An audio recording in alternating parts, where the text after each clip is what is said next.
આપણે બીજું સત્ર એની આજે પ્રથમથી ચર્ચા કરીએ કે બીજા સત્રનો પહેલો પાઠ છે ભારતમાં ધાર્મિક સામાજિક જાગૃતિ. તો સૌથી પહેલાં આ પાઠનો હેતુ શું છે? તો હેતુ એ છે કે દરેક વિદ્યાર્થી આપણી જે જૂનો સમય છે એ સમયની ધાર્મિક સામાજિક જે પરિસ્થિતિ છે એનો ખ્યાલ મેળવે. તદુપરાંત બીજો હેતુ એ છે કે એ સમયે જે કંઈ સમાજ સુધારકો હતા એ સમાજ સુધારકોનું નામ જાણે, એનું કાર્ય જાણે કે એને શું શું કાર્ય કર્યું હતું. અને ત્રીજો હેતુ એ છે કે અત્યારની શું પરિસ્થિતિ છે અને અત્યારે કયા કયા સમાજ સુધારકો છે. તો આના માટે વિદ્યાર્થીઓ સૌથી પહેલાં શું કરવું જોઈએ? તો કે સૌથી પહેલાં પોતાના ઘરે પોતાના જે વાલી છે, જે વડીલ છે, એ વડીલને પૂછવાનું કે તમારા જમાનામાં, એટલે કે આજથી 50 વર્ષ 75 વર્ષ પહેલાં કે 100 વર્ષ પહેલાં જેટલા મોટા વડીલને પૂછો એટલો આપણે વધારે ફાયદો થાય કે જન્મ સમયે કઈ રીત રિવાજ હતા, લગ્ન સમયે કયા રીત રિવાજ હતા અને મૃત્યુ સમયે કયા રીત રિવાજ હતા. આ બધા રીત રિવાજો એ વખતના જાણી અને અત્યારે લગ્ન સમયે કયા રિવાજ છે, મૃત્યુ સમયે કયા રિવાજ છે અને જન્મ સમયે કયા રિવાજ છે, એ રિવાજો જોઈ અને એની દરેક વિદ્યાર્થી એની તુલનાત્મક ચર્ચા કરે, એની તુલના કરે. એટલે પહેલાં જે જૂની વસ્તુ છે એનું લિસ્ટ બનાવી લેવાનું, નવી વસ્તુ છે એનું લિસ્ટ બનાવી લેવાનું. આ પાઠની અંદર આપણે રાજા રામમોહન રાય, દયાનંદ સરસ્વતી, સ્વામી વિવેકાનંદ, રામકૃષ્ણ પરમહંસ, જ્યોતિબા ફૂલે, ઠક્કર બાપા, પછી દાદાભાઈ નૌરોજી, શરિયતુલ્લાહ અને ઘણા બધા સમાજ સુધારકોની આપણે વાત કરવાની છે કે એમણે શું શું ફાળો આપ્યો.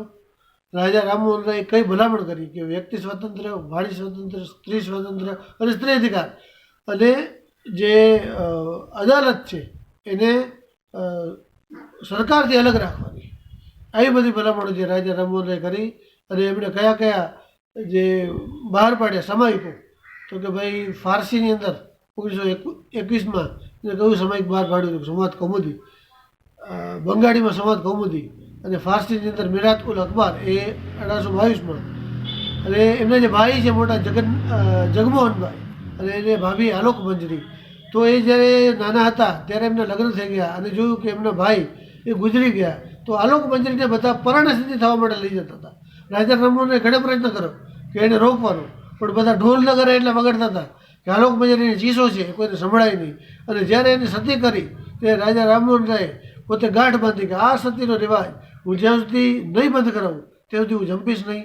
અંતે એમના પ્રયત્નોથી 1829માં લોર્ડ વિલિયમ બેન્ટિકે આ સતી પ્રથાનો રિવાજ બંધ કર્યો. તો ઘણા બધા સુધારકો વિશે આપણે જોવાનું છે.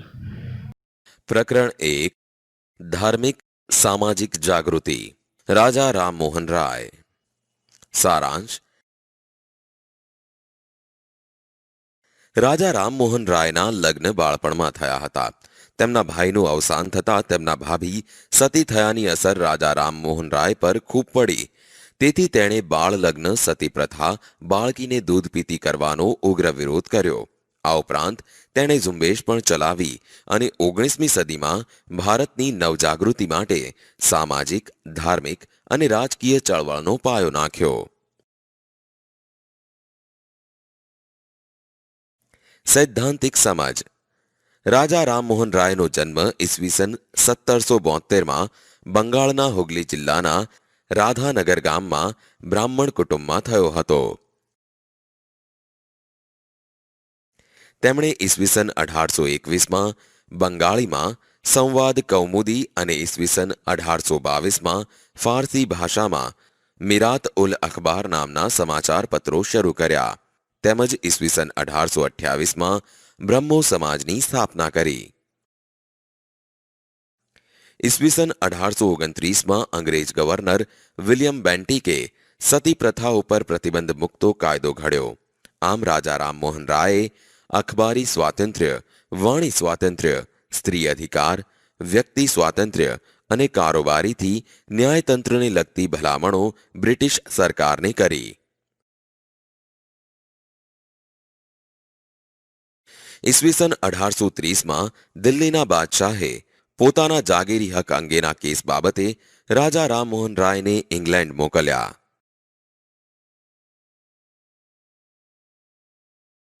ઈસવીસન 1833માં બ્રિસ્ટોલ મુકામે રાજા રામમોહન રાયનું અવસાન થયું. તે સારાંશ.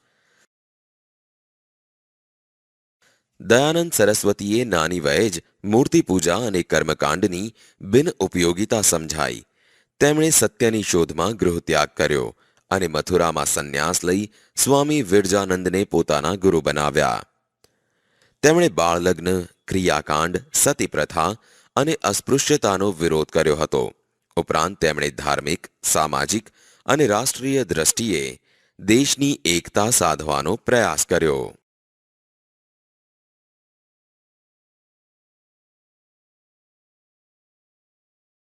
સૈદ્ધાંતિક સમજ. દયાનંદ સરસ્વતીનો જન્મ સૌરાષ્ટ્રના મોરબી નજીકના ટંકારા ગામમાં સનાતન બ્રાહ્મણ કુટુંબમાં થયો હતો. તેમણે 15 વર્ષ સુધી દેશભરમાં પરિભ્રમણ કરી યોગનો અભ્યાસ કર્યો. તેમણે લોકોને વેદો તરફ પાછા વાળો અને એકેશ્વરવાદનો બોધ આપ્યો.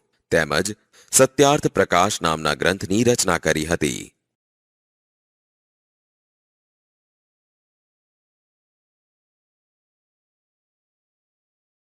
દયાનંદ સરસ્વતીએ આર્ય સમાજની સ્થાપના ઈસવીસન 1875માં કરી, જેનો પ્રચાર પંજાબ, લાહોર, ઉત્તર પ્રદેશ, રાજસ્થાન અને ગુજરાતમાં કરવામાં આવ્યો. આર્ય સમાજે ધર્માંતર પામેલા હિન્દુઓને હિન્દુ ધર્મમાં પાછા લાવવા માટે શુદ્ધિ ચળવળ શરૂ કરી, જેનાથી હિન્દુઓને પાછા આવવાના દ્વાર ખુલ્લા મુકાયા હતા. સ્વામી દયાનંદ સરસ્વતીના અવસાન પછી લાલા હંસરાજ, પંડિત ગુરુદત્ત અને લાલા લજપતરાય જેવા નેતાઓએ સંસ્થાની પ્રવૃત્તિઓ ચાલુ રાખી. સ્વામી શ્રદ્ધાનંદે ઈસવીસન 1902માં હરદ્વાર પાસે કાંગડી ગુરુકુળ અને ગુજરાતમાં વડોદરામાં આર્ય કન્યા વિદ્યાલય શરૂ કરવામાં આવ્યો, જેમાં શિસ્ત, શ્રમ, સંયમ અને ચારિત્ર્યના પાઠોનું શિક્ષણ આપવામાં આવતું હતું.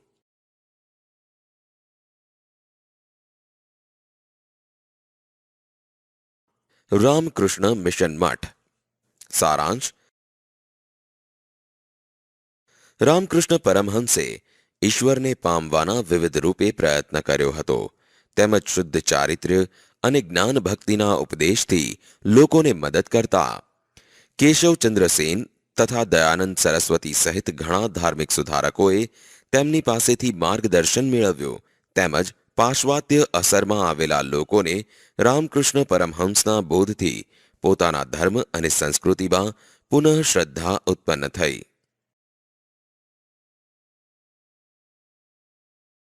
સૈદ્ધાંતિક સમજ.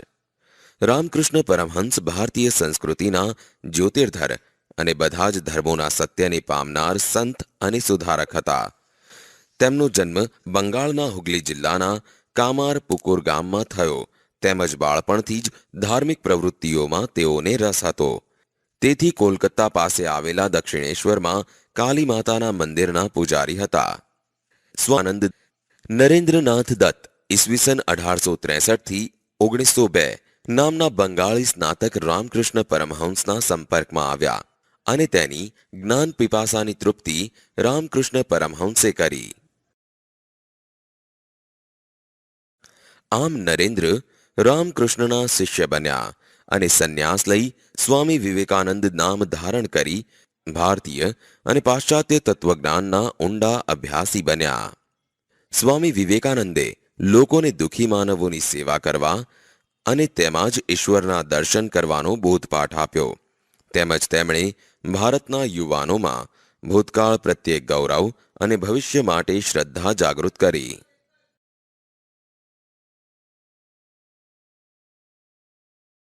ઉપરાંત તેમણે ઈસવીસન 1893માં યુનાઇટેડ સ્ટેટ્સના શિકાગોમાં ભરાયેલી અખિલ વિશ્વ ધર્મ પરિષદમાં હાજરી આપી હતી. આમ બાદમાં યુનાઇટેડ સ્ટેટ્સ, યુરોપ, ઇજિપ્ત, ચીન, જાપાન વગેરે દેશોમાં પ્રવાસ કરીને ભારતીય સંસ્કૃતિનો ફેલાવો કર્યો. તેઓ ભારતીય સંસ્કૃતિના પ્રશંસક અને પ્રખર રાષ્ટ્રપ્રેમી હોવાથી તેમણે ભારતીયોને ઉઠો, જાગો અને ધ્યેય પ્રાપ્તિ સુધી મંડ્યા રહોનું સૂત્ર આપ્યું.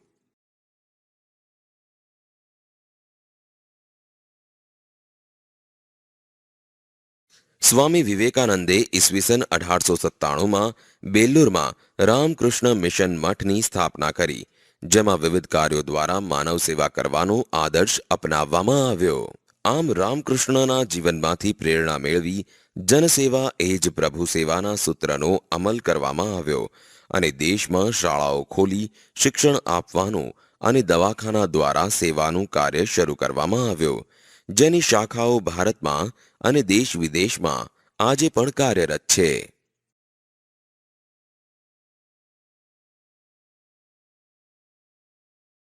મુસ્લિમ સમાજમાં સુધારાની ચળવળ. સારાંશ.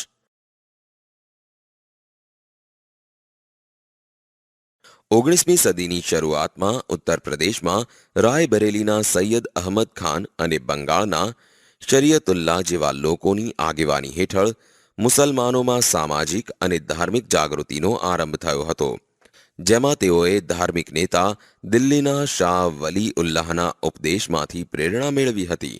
તેઓ એવું માનતા હતા કે ભારતમાં ઇસ્લામ ધર્મ દૂષિત થવાથી દેશ ઉપર અંગ્રેજોએ શાસન સ્થાપ્યું છે. આમ તેમણે ઇસ્લામ ધર્મ અને સંસ્કૃતિને મજબૂત અને શુદ્ધ કરવા વહાબી આંદોલન ચલાવ્યો.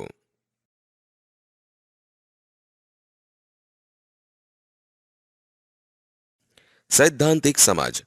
વહાબી આંદોલન બાદ થોડા મુસલમાનોમાં પાશ્ચાત્ય વિચારોનો પ્રભાવ વધતા અંગ્રેજી શિક્ષણનું પ્રમાણ વધ્યું, જેમાં ઉલેમાઓની રૂઢિચુસ્તતાને લીધે મુસલમાનો અંગ્રેજી શિક્ષણ અને આર્થિક તથા સામાજિક લાભોથી વંચિત રહ્યા, જેમાં તેઓમાં શિક્ષિત અને મધ્યમ વર્ગનો ઉદય બરાબર થયો નહીં.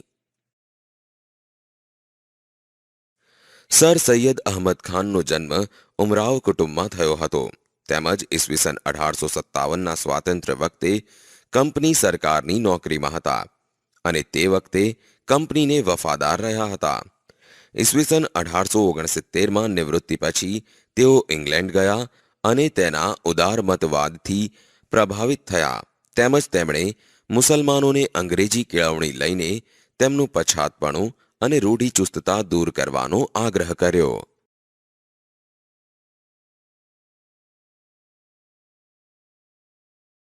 તેમણે ઈસવીસન 1870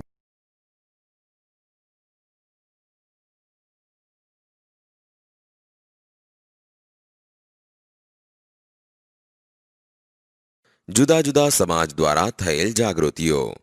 સારાંશ. વ્યક્તિગત લોકોની તાકાત વધતા જુદા જુદા સમાજ દ્વારા પણ સામાજિક અને ધાર્મિક સુધારા કરવામાં આવ્યા હતા, જેમ કે શીખ સમાજ, પારસી સમાજ.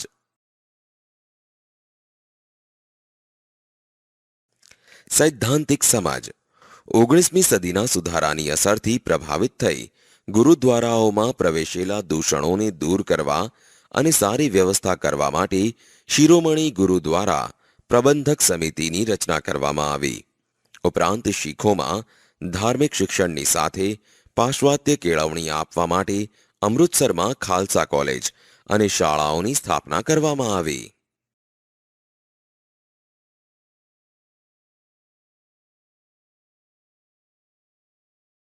અંગ્રેજી કેળવણી પામેલા પારસી યુવાનોએ ધર્મ અને સમાજ સુધારણા માટે ઈસવીસન 1851માં રહનુમા ઈ મઝદયર સભાની સ્થાપના કરી, જેના નેતા દાદાભાઈ નવરોજી હતા. આ સંસ્થા દ્વારા રાષ્ટ્ર ગોફતાર નામનું મુખપત્ર શરૂ કરવામાં આવ્યું, જેણે પારસી સુધારણા આંદોલનને વેગ આપ્યો. કેઆર તથા બહેરામજી મલબારી દ્વારા ધર્મ અને સમાજ સુધારણાનું કાર્ય કરવામાં આવ્યું, જેમાં કામાએ શિક્ષણના પ્રચાર ઉપર અને મલબારીએ સ્ત્રી ઉન્નતિ પર ભાર મૂક્યો. ઉપરાંત તેમણે બાળ લગ્નનો વિરોધ કર્યો તથા વિધવા વિવાહને ઉત્તેજન આપ્યો.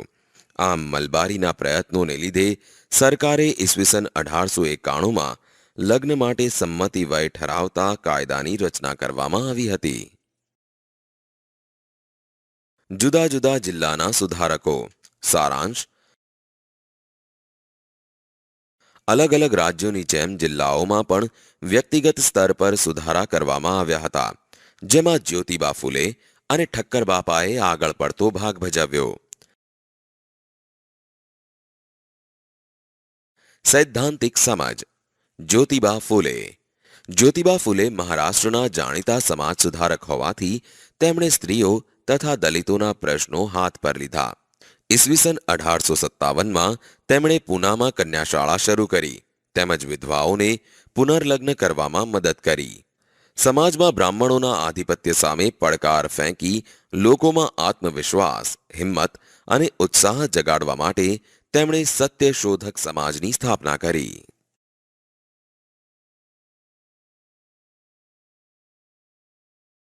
ઠક્કર બાપા.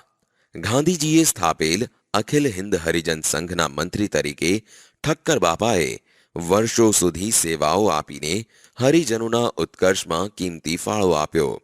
તેમણે કુદરતી આફતો વખતે લોકોને રાહત આપવામાં નોંધપાત્ર પ્રદાન કર્યો. અમૃતલાલ ઠક્કર ઉર્ફે ઠક્કર બાપાનો જન્મ ભાવનગરમાં ઈસવીસન 1869માં થયો હતો. તેઓ આજીવન કર્મનિષ્ઠ સેવક હતા અને તેમણે ઇજનેરીની ડિગ્રી મેળવી હતી. તેમજ સારા પગારની નોકરી છોડીને ગાંધીજીના પ્રભાવ હેઠળ તેમણે છેવાડાના લોકોની સેવા કરી. ઠક્કર બાપાએ પંચમહાલ ભીલ સેવા મંડળની સ્થાપના કરી અને તેના દ્વારા પંચમહાલના ઊંડાણવાળા જંગલો તેમજ પહાડી વિસ્તારોમાં વસતા ભીલોના જીવનમાં મોટું પરિવર્તન આણ્યું. ઠક્કર બાપા અને તેમના સાથીદારોએ ભીલોને દારૂ તથા અન્ય બદીઓમાંથી તેમજ કુટેવો અને વહેમોમાંથી મુક્ત કર્યા અને બાળકો માટે શાળાઓ ખોલી. આમ તેમને રેટિયા કાંતતા કર્યા અને કુટીર ઉદ્યોગમાં પણ સામેલ કર્યા.